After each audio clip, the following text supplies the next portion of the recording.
말씀입니다. 아멘. 자리에 앉아 주십시오.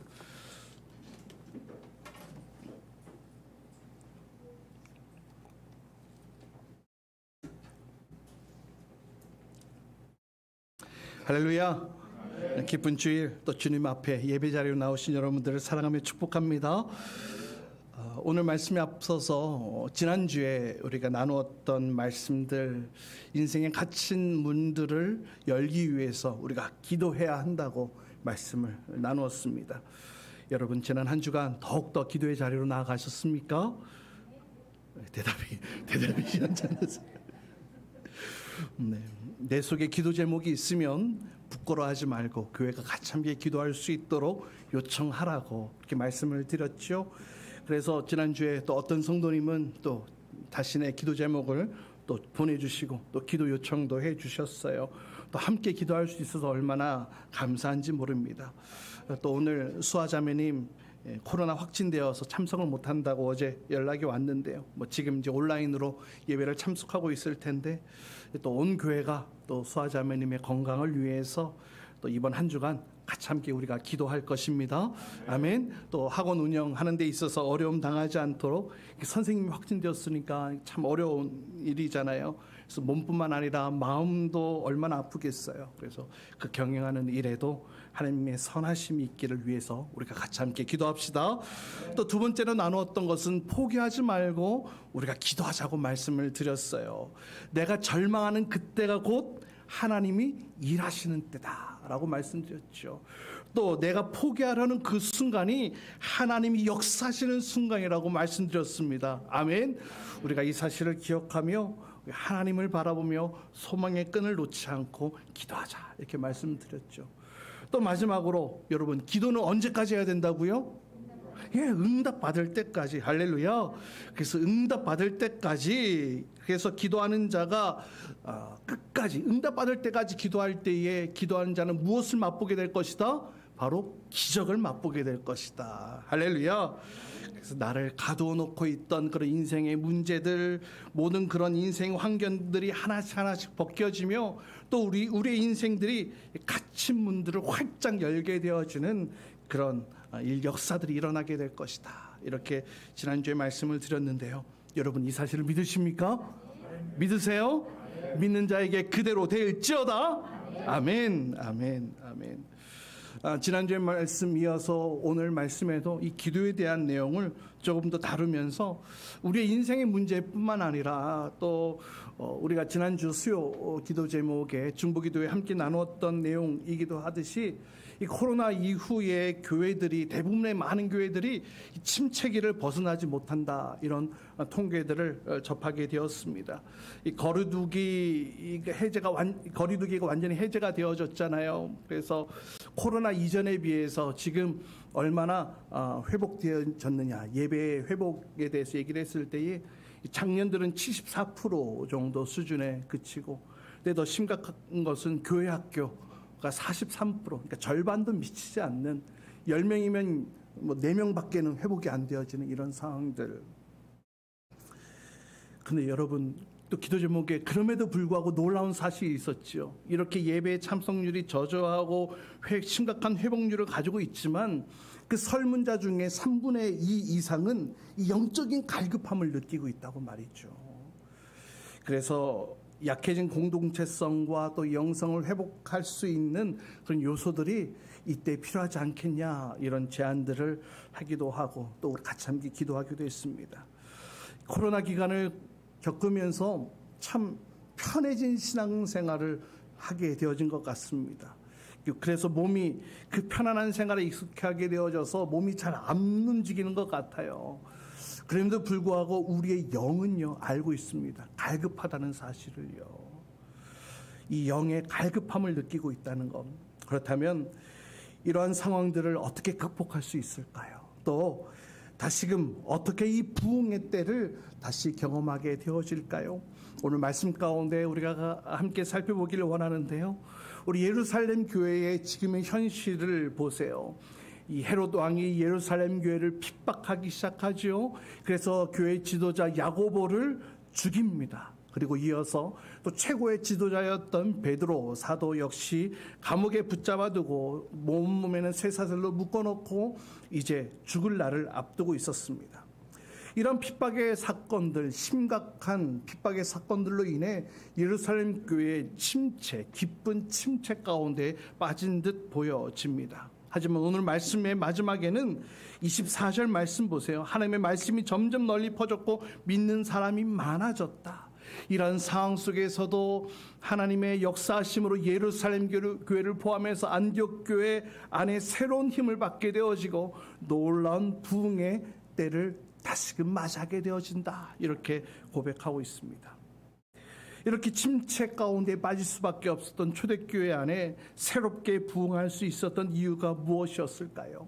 오늘 말씀을 통해 혹 침체되어져 있던 우리의 신앙생활 혹은 또 이 땅의 교회 안에 다시금 부흥의 신호탄을 쏘아 올리는 은혜의 시간 될 수 있기를 주님의 이름으로 축복합니다. 아멘. 한번 따라해 봅시다. 부흥의 신호탄을 쏘아 올립시다. 아멘. 아멘. 첫 번째 살펴볼 것은 기도의 문은 열어놓아야 합니다. 기도의 문은 열어놓아야 한다. 13절 이하에 보면 당시 예루살렘 교회 성도들이 베드로의 이 회복을, 이 베드로의 안전함을 위해서 기도를 하고 있지 않습니까? 함께 모여서 마가의 다락방 그 문 앞에 문을 걸어 잠그고 그 안에서 기도하고 있는데 문은 꼭꼭 걸어 잠그고 있습니다. 왜 그래요? 왜 그래요? 걸리면 안 되니까. 그래서 13절 말씀 보세요. 베드로가 대문을 두드리니 이렇게 얘기를 하죠. 여기서 두드린다라는 표현은 헬라어 크로라고는 단어를 쓰고 있는데요. 그러니까 이렇게 똑똑똑똑똑똑 작은 소리로 똑똑똑똑 이렇게 두드리는 의미를 가지고 있습니다. 그러니까 큰 소리로 두드린 것도 아니고요. 그냥 똑똑똑똑 조심스럽게 두드렸던 노크인데요. 그럼에도 불구하고 그 안에 있던 사람들은 이 작은 소리 하나에 모든 사람들이 숨죽일 수밖에 없었습니다. 확인하러 나갔던 이 여종, 이 로데라는 이 여자아이의 그 행동에 모든 관심의 초점이 집중될 수밖에 없었습니다. 왜 그랬어요? 박해받는 상황이었잖아요. 어려움 당하는 상황이었잖아요. 본보기로 야고보 사도를 죽였어요.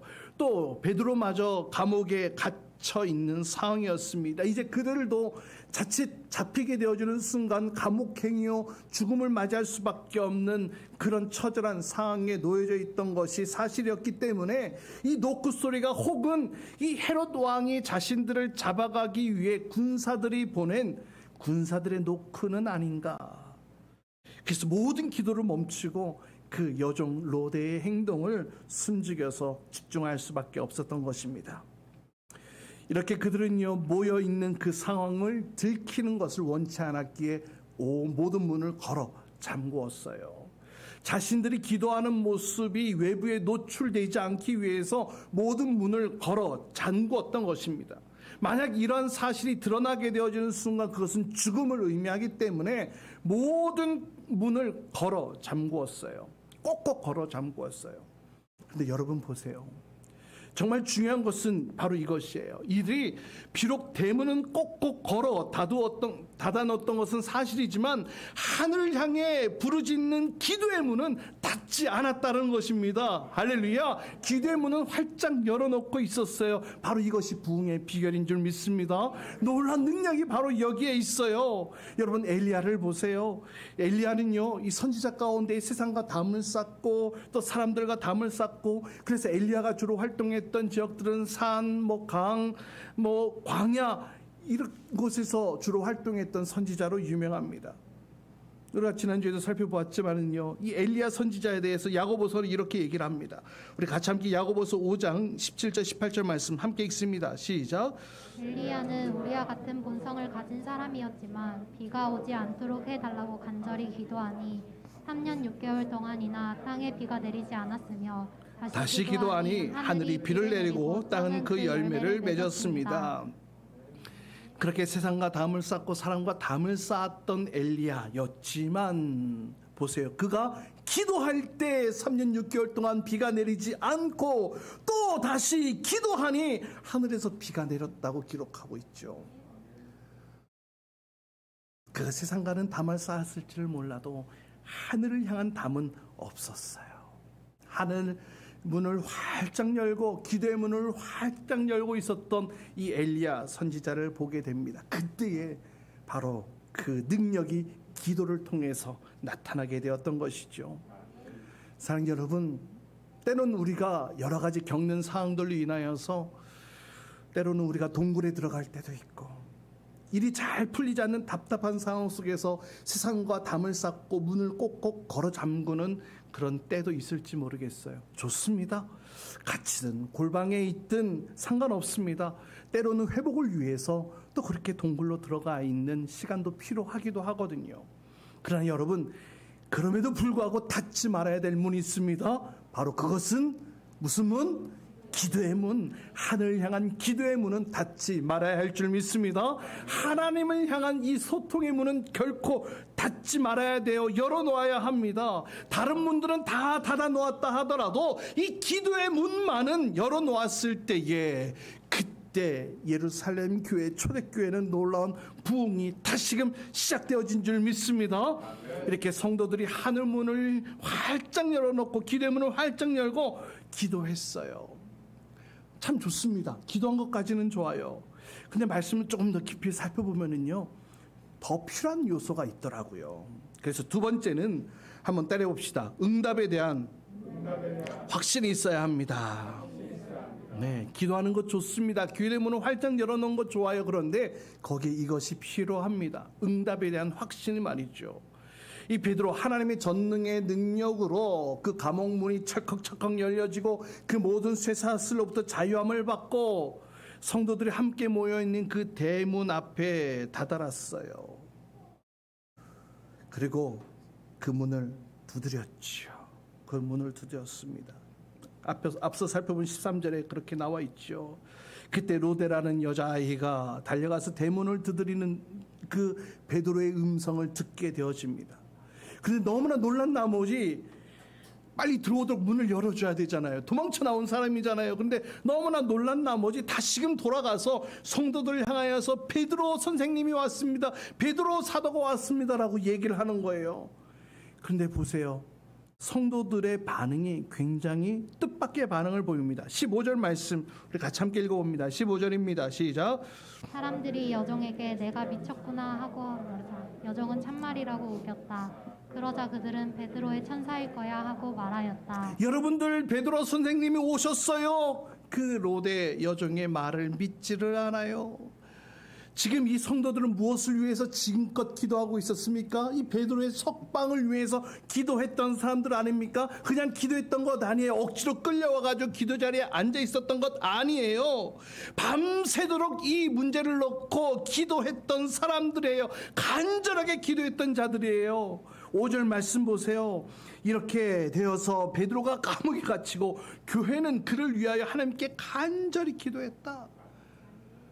낮 밤 가리지 않고 이 문제를 놓고 기도했어요.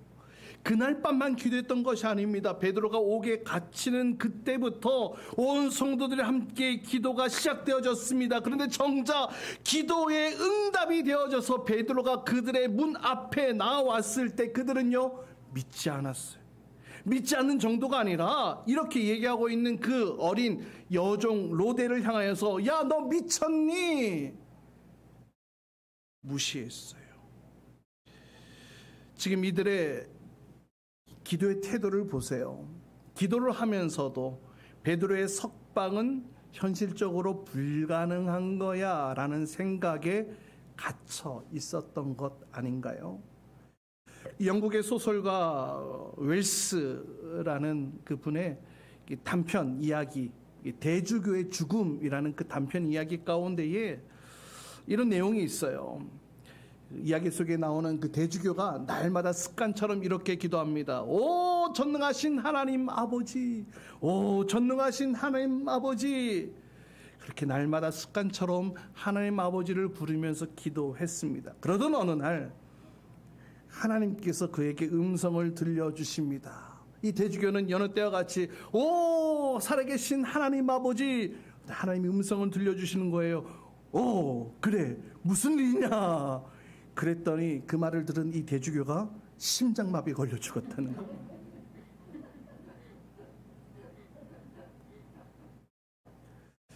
전혀 기대치 않았던 하나님의 음성이 들렸다는 것이죠. 그래서 심장마비가 왔다는 거예요. 이 이야기는요, 형식주의적인 어떤 종교인들에 대한 풍자를 담고 있는 내용이기도 한데요.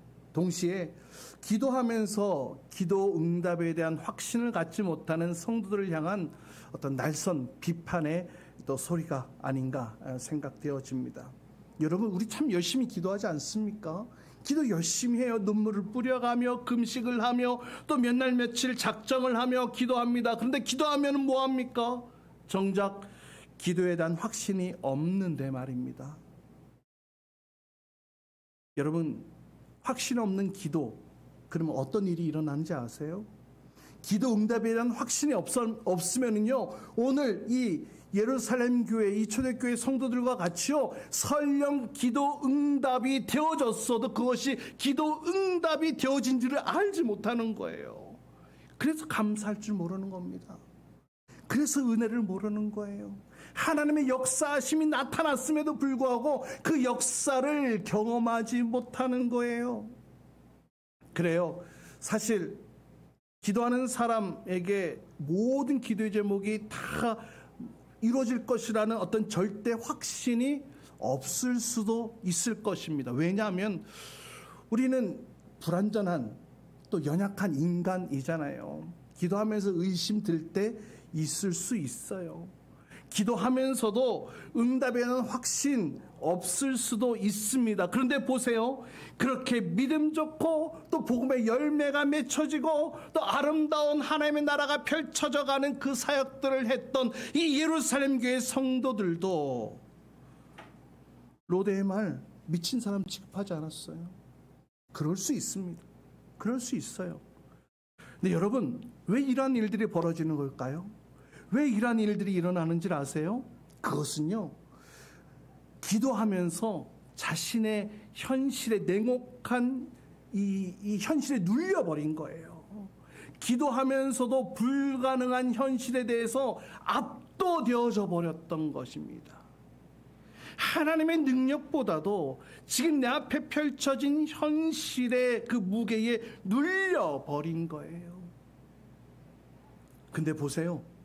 이렇게 믿음 없고 불완전하고 연약한 인간의 기도를 하나님께서 어떻게 하셨어요? 16절 말씀 보세요. 그동안 베드로가 줄곧 문을 두드리니 사람들이 문을 열어서 베드로를 보고 깜짝 놀랐다.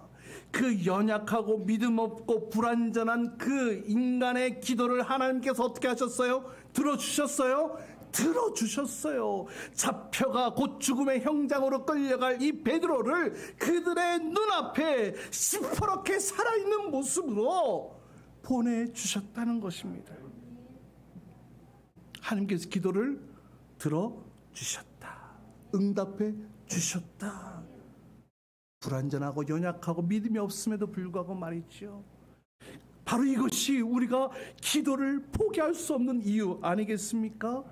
그래요. 우리는 연약합니다. 우리는 부족합니다.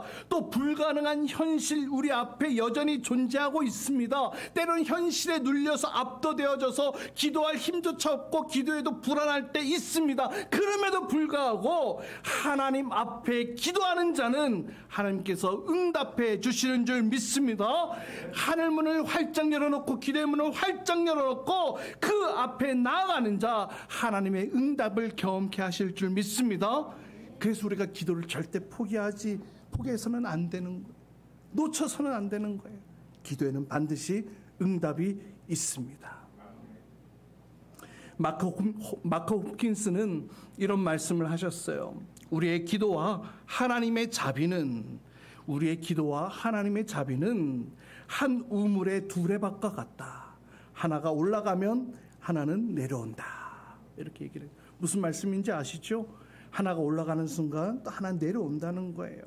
기도의 응답이 되어진다는 거예요. 할렐루야. 기도에는 반드시 응답 있는 줄 믿습니다. 우리의 기도가 그냥 호공에 흩어지는 메아리가 아니에요. 그냥 한번 와 하고 사라지는 그런 외침이 결코 아닙니다. 이 고아의 아버지, 또 5만 번의 기도응답을 받았던 조지 밀러 목사님, 그의 인생 가운데 5만 번의 기도응답을 받았다고 하지 않습니까? 여러분, 그 5만 번의 응답을 받은 그 기도의 내용들, 기도의 제목들이 뭐 특별한 기도 방법이 있는 게 아니에요. 어떤 특별한 기도의 형식이 있는 게 아니에요. 특별한 게 아니에요. 밀러 목사님은 오직 단 한 가지, 이렇게 기도했다고 합니다. 응답해 주실 것을 확신하고 기도했다. 그렇게 확신을 가지고 기도했더니 기다리시잖아요. 하나님이 어떻게 응답하실까? 하나님이 어떻게 이번에 이 일을 해결해 주실까 살피게 되어지고, 그 하나님의 역사에 모든 관심에 이 집중이 되어질 때에, 그때 순간순간 응답하시고 역사하시고 함께 하시는 그 하나님을 발견하게 되었다는 것입니다. 그래서 사랑하는 여러분, 기도의 문을 활짝 열고 기도해 주라는 것 중요해요. 너무나 중요해요. 잘하고 계시는 겁니다. 그러나 여기 한 가지 더, 응답에 대한 확신을 가지고 나아갈 때에 우리는 기도의 자리 지치지 않을 수 있으며, 또 하나님께서 역사하시는 것들을 우리가 놓치지 않을 수 있어요. 매 순간 하나님께서 이렇게 역사하셨구나 캐치하며, 그것이 우리의 삶에도 영적인 자양분으로 우리의 영적인 성숙을 이뤄내게 하는 줄 믿습니다. 또 우리를 새롭게 함으로 우리를 다시 부흥의 길로 나아가게 하는 길이 되는 줄 믿습니다. 마지막 24절 말씀 같이 함께 읽어봅니다. 24절 말씀입니다. 함께 읽습니다. 시작. 하나님의 말씀이 점점 더 널리 퍼지고 믿는 사람이 많아졌다. 아멘. 세 번째는요, 우리에게 말씀을 더해 주십니다. 말씀을 더해 주세요.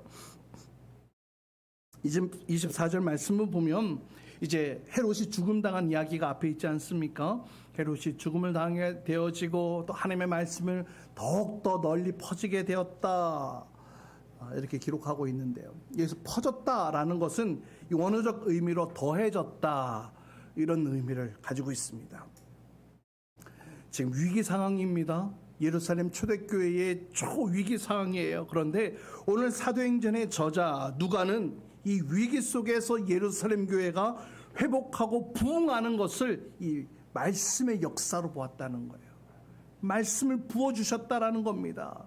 처음 교회가 어려움을 당하고 또 핍박을 당하게 될 때에 이 초대교회는 그 박해 앞에 무기력했어요. 위축되었습니다. 지도자를 잃었어요. 또 지도자가 감옥에 갇혔어요. 자신들의 생명마저도 위협받게 됩니다. 교회며 자신의 삶이며 모두 다 사라질 그런 위기에 놓여졌어요. 어떻게 보면 초대교회로서 처음 맞이하는 그런 위기 상황처럼 보여지기도 하는데요. 그런데 이 위기 상황 속에서 하나님께서는 당신의 말씀을 더욱더 널리 퍼지게 해주셨어요. 예전 성경에는 하나님의 말씀이 흥왕케 되었다, 이렇게 기록하고 있는데요. 여러분 따라해 봅시다. 교회의 부흥은 곧 말씀의 부흥이다. 다시 한번요. 교회의 부흥은 곧 말씀의 부흥이다. 아멘, 아멘. 하나님께서는 이 당신의 말씀을 통해서 영적으로 죽은 자들을 살려주시지 않습니까? 죄인들을 거듭나게 하시고, 또 하나님께서는 당신의 말씀을 통해서 우리의 생각을 온전케 하시며 완전케 하시는 분이신 줄 믿으시길 바랍니다. 베드로전서 1장 23절에 이렇게 기록하고 있어요. 같이 함께 읽어봅니다. 함께 읽습니다. 시작. 여러분은 다시 태어났습니다. 그것은 썩을 씨로 그렇게 된 것이 아니라 썩지 않을 씨 곧 살아계시고 영원하신 하나님의 말씀으로 그렇게 되었습니다. 아멘. 우리가 다시 태어나게 되어진 것, 구원받게 되어진 것, 거듭나게 되어진 것, 썩지 않을 씨 곧 하나님의 영원하신 말씀으로 우리가 그렇게 되었다는 거예요. 때로는 성도들이 죄를 짓고 영혼의 침체기 가운데 들어가게 되어질 때 하나님께서 당신의 자녀들을 어떻게 회복해 주시는지를 아세요? 말씀으로 회복해 주시는 줄 믿습니다. 말씀으로 일으켜 주시고 말씀으로 걸어가게 해주시고 말씀으로 다시 한번 그의 손을 잡아주세요. 그래서 요한복음 17장에 보면 예수님의 제자들을 당신의 진리로 거룩하게 해달라고 하나님 앞에 기도하는데요. 진리로 그들을 거룩하게 해주십시오. 하나 아버지의 말씀은 진리입니다. 여러분, 우리가 영적으로 깊은 침체에 빠졌을 때 하나님께서는 당신의 말씀을 우리에게 보내주시는 줄 믿습니다. 그리고 그 말씀으로 상한 심령을 일으켜 세워주세요. 그래서 시편 기자는 이렇게 고백합니다. 시편 107편에 보면 이렇게 말씀하세요. 단 한마디의 말씀으로 그들을 고쳐주셨고 그들을 멸망의 구렁텅이에서 끌어내어 주셨다. 할렐루야. 한마디의 말씀으로 일으켜주셨다. 세워주셨다. 하나님께서 말씀을 보내주셨고 고쳐주셨고 그 말씀을 통해 이 구렁텅이에서, 멸망의 구렁텅이에서 건져내 주셨다. 이 시편 기자의 고백이 바로 저와 여러분의 고백이 될 수 있기를 주님의 이름으로 축복합니다. 또 너무나 우리가 잘 알고 있는 말씀, 시편 119편 105절 말씀, 뭐라고 말씀하세요? 함께 읽습니다. 시작. 주님의 말씀은 내 발의 등불이요 내 길의 빛입니다. 내 발의 등불, 내 길의 빛.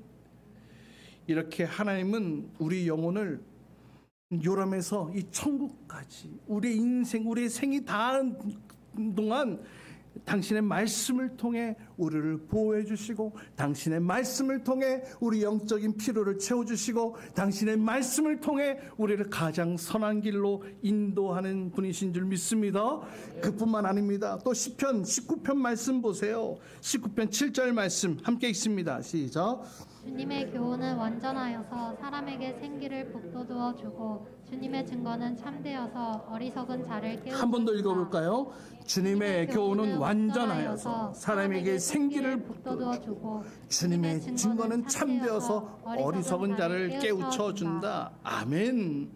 그리스도의 몸된 교회를 이런 침체된 상황, 또 당신의 자녀들의 이 침체된 상황에서 당신의 말씀, 당신의 교훈을 통하여서 생기를 북돋아주고 새롭게 세워주신다고 말씀하고 있어요.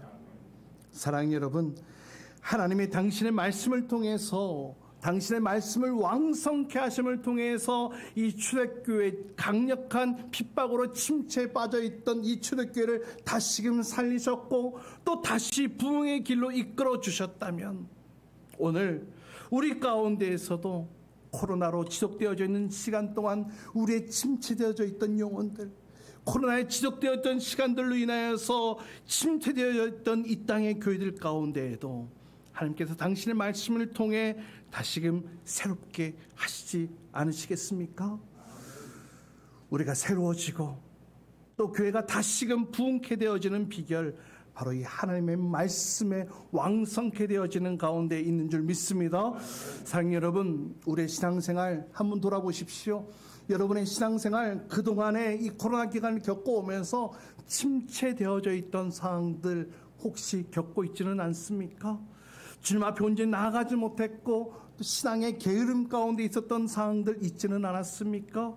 오늘 예루살렘 교회가 다시 부흥의 길로 들어서게 되어졌던 것과 같이 우리 모든 상황들은 문이 닫혀 있을지는 몰라도 우리의 기도의 문만은 활짝 열어놓고 주님 앞에 기도의 자리로 나아갑시다. 뿐만 아니라 여기 하나를 더해서 응답하실 것에 대한 확신을 가지고 하나님의 역사하심을, 하나님의 나타나심을, 하나님의 응답하심을 날마다 경험하며 우리의 이 신앙의 늪에서 우리가 당당하게 일어섭시다. 그리고 우리에게 부어주시는 말씀, 우리에게 선포해 주시는 그 말씀을 통해 우리 안에 생기가 돋아나게 되어지고 우리의 인생이 부흥하게 되어지는, 또 이 땅의 교회들이 부흥케 되어지는 그 길로 하나님께서 오늘도 저와 여러분을 말씀을 통해 초청하시며 회복케 하시는 줄 믿으시길 바랍니다. 오늘 예루살렘 교회 깊은 침체 수렁에서 기도의 능력, 또 말씀의 능력으로 다시 부흥케 되어졌던 것처럼 오늘 우리의 인생도 또 이 땅의 교회 가운데에도 놀라운 영적 부흥의 시대가 다시금 도래되어지기를 주님의 이름으로 간절히 축복합니다. 아멘.